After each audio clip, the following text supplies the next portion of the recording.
Welcome back to Logicladder. In our previous lesson, we have learned about CSS combinators.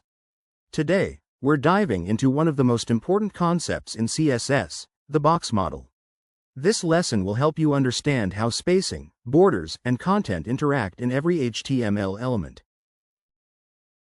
Let's begin with what actually is a box model. In CSS, every element is considered a box.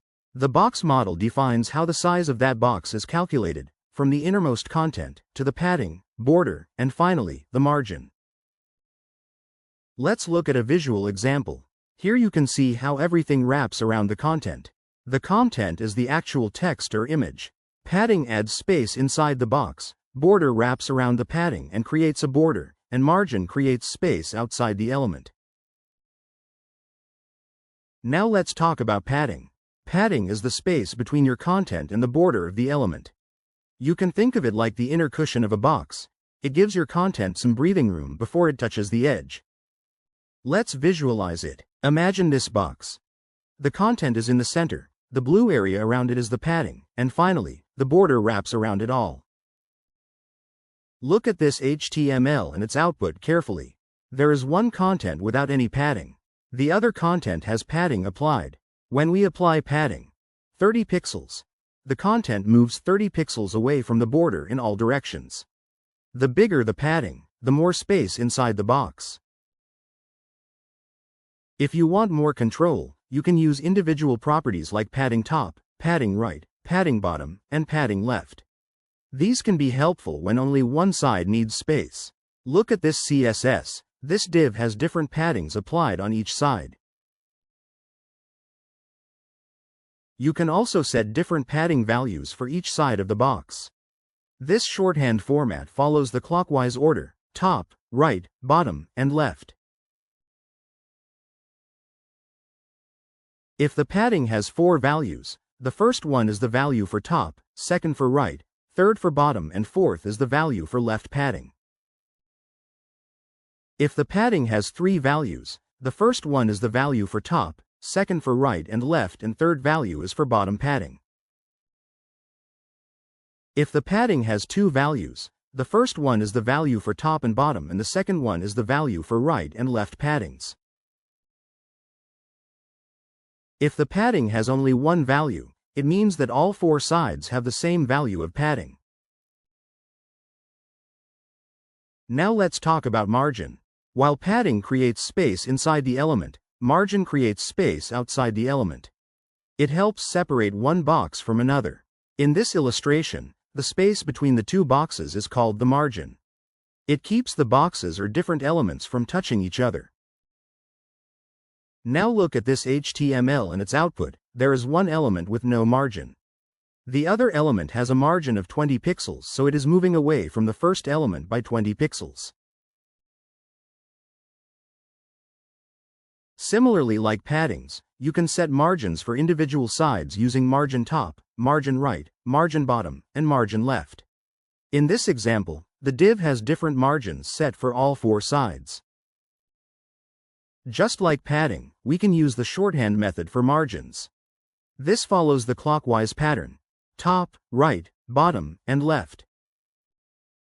The same rules we studied for padding will be applied to margin shorthand property having 4, 3, 2, or 1 value. Margin has one more property which is called auto property. If you give an element a fixed width, you can use margin auto to center it horizontally. This is a common trick to keep things nicely aligned on the page. Now let's learn about border in CSS. Borders are lines that go around your elements. They help you visually separate parts of your web page, like putting a frame around a photo. You can customize a border using 3 properties. Number 1 is the border style. It tells how the line looks, like solid, dashed, or dotted. Number 2 is the border width. It tells how thick the line is. Number 3 is the border color. It tells what color it should be. You can write all those border properties in one line using the shorthand. This line means, give this box a green dashed border that's 2 pixels thick. You can even style each side differently. Red on top, blue on the right, green on the bottom, and orange on the left. Go crazy if you like. Like margins and padding, you can style it using border top, border right, border bottom, and border left. Now let's do some hands-on. We will implement Box Model on our projects page today and we'll see how it helps in styling. You can see here we have a table and it is looking too ugly.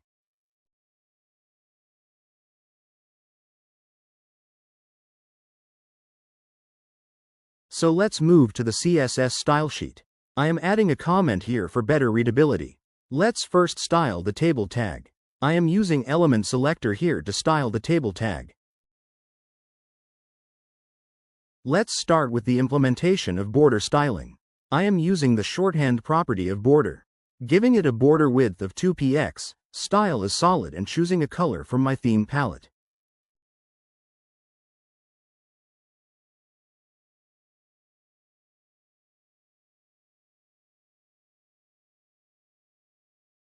Let's see it in action. It has only given a border to the table. I want to give borders to each of its cells as well. So, I am also giving a border to th and td tags.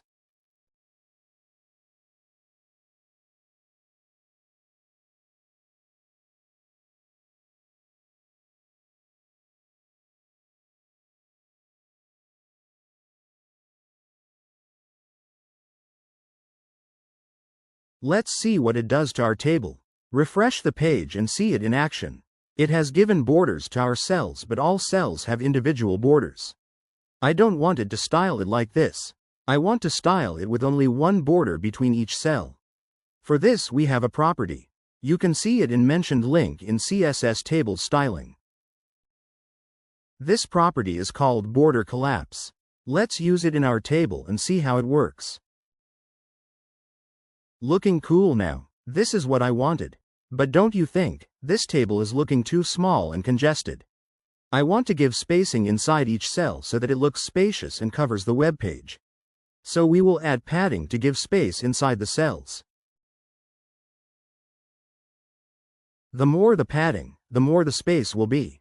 I am going to give a padding of 15 pixels to each sides of cells using padding shorthand property. Isn't it looking great? The padding property has made our table look spacious. But, the table is still not in the center. Let's see what happens if we add margin auto to our table.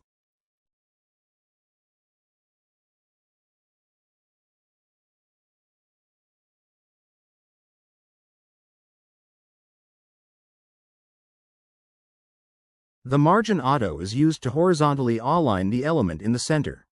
So our table is horizontally in the center now. But I want to add a top margin as well so that there is a space after projects heading and the table.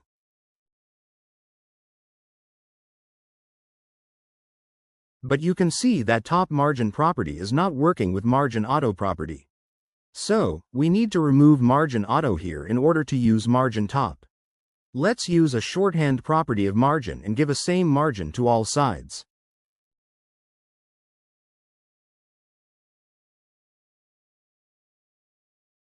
I have given 50 pixels margin for each side. Let's see it in action. It's looking much better, but still table is looking pretty boring. So, I am going to add background color to the header cells from my theme palette.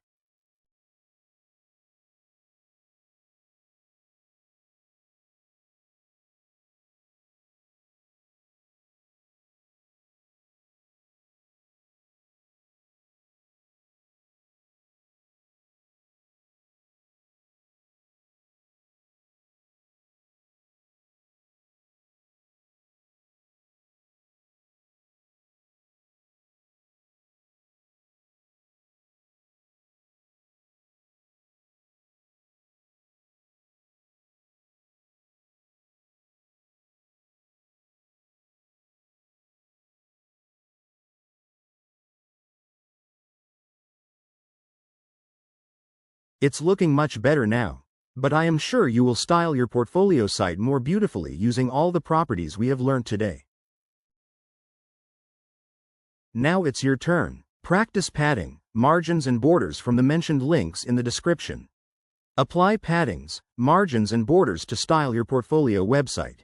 Don't forget to share your experience in the comments.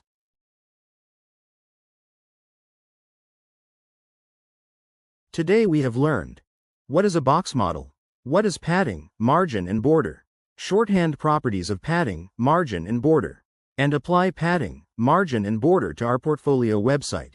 In the next lesson, we will discover more about box model with CSS width and height. Don't forget to subscribe and hit the bell icon so you don't miss any of our exciting lessons.